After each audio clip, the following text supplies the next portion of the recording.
India's soft diplomacy with North Korea will have a far-reaching impact. New Delhi has made a sharp diplomatic move, which is going to irk China as it directly threatens to erode Beijing's diplomatic capital. Last month, India extended $1 million in medical assistance to Pyongyang, making New Delhi one of the few powers to reach out to the pariah state of North Korea. This directly militates against China's vision of a client state in North Korea. A Ministry of External Affairs, MAA, press release dated July 24 read, "The government of India has extended medical assistance worth about $1 million to Democratic People's Republic of Korea, DPRK, in response to a request received from the World Health Organization, WHO. It added, "India is sensitive to the shortage of medical supply situation in DPRK and decided to grant humanitarian assistance of $1 million in the form of anti-tuberculosis medicines."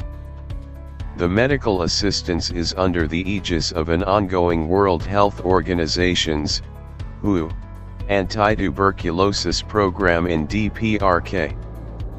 Since New Delhi's medical assistance to North Korea falls under the aegis of an ongoing WHO program, it stands exempted from the UNSC sanctions imposed upon the secret communist country.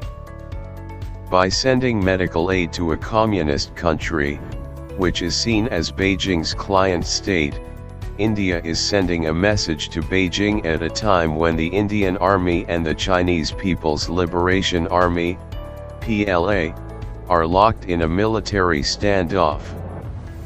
However, this is not a rare reach out from India, as the ties between New Delhi and Pyongyang have grown stronger over the past few years.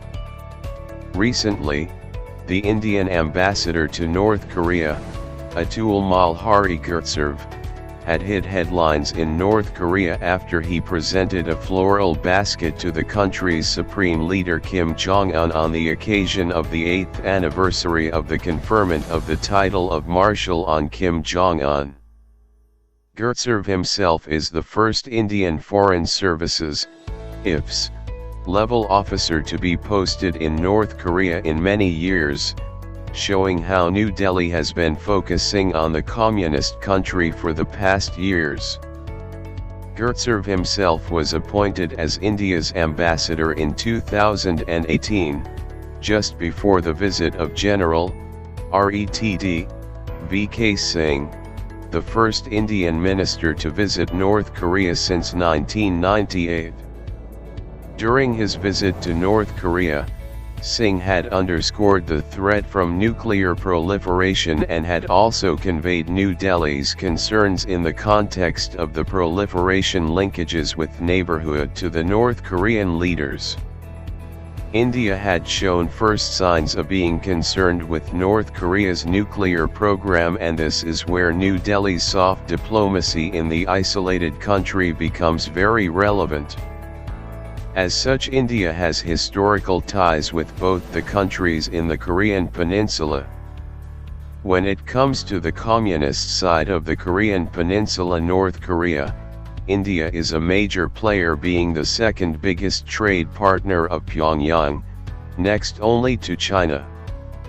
India accounts for 3.5% of North Korea's exports and 3.1% of its imports.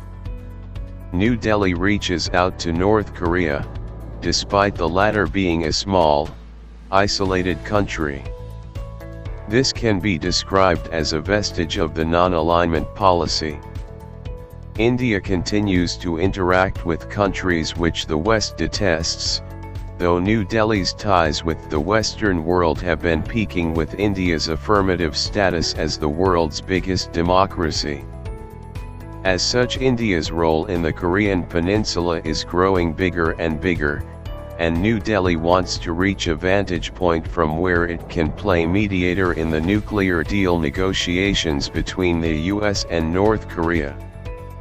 As such, China cannot be trusted in a mediator role between the US and North Korea. Firstly, because China itself is emerging as a rogue state and the US-China rivalry rules out Beijing from getting to play such a crucial role.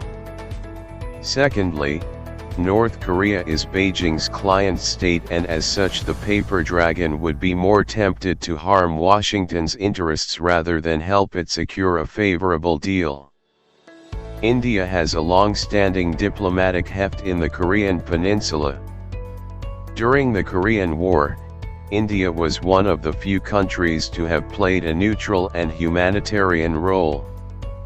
India had played a pivotal role in the formation of the Demilitarized Zone, DMZ, along the 38th parallel that divides North Korea and South Korea.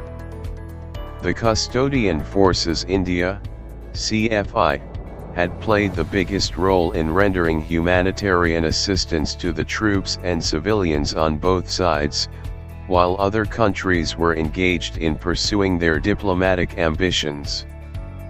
The Neutral Nations Repatriation Committee, NNRC, was also set up with India's initiative and also helmed by New Delhi.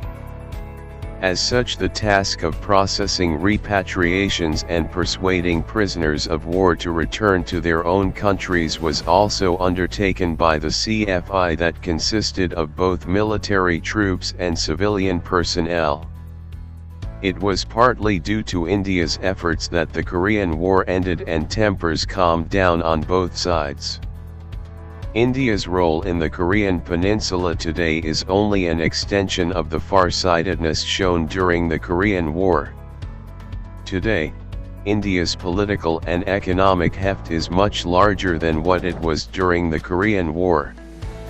By promoting peace, tranquility, and a lasting solution in the Korean peninsula, New Delhi is making a strong case for permanent UNSC membership also. India is much more instrumental than China in promoting global peace.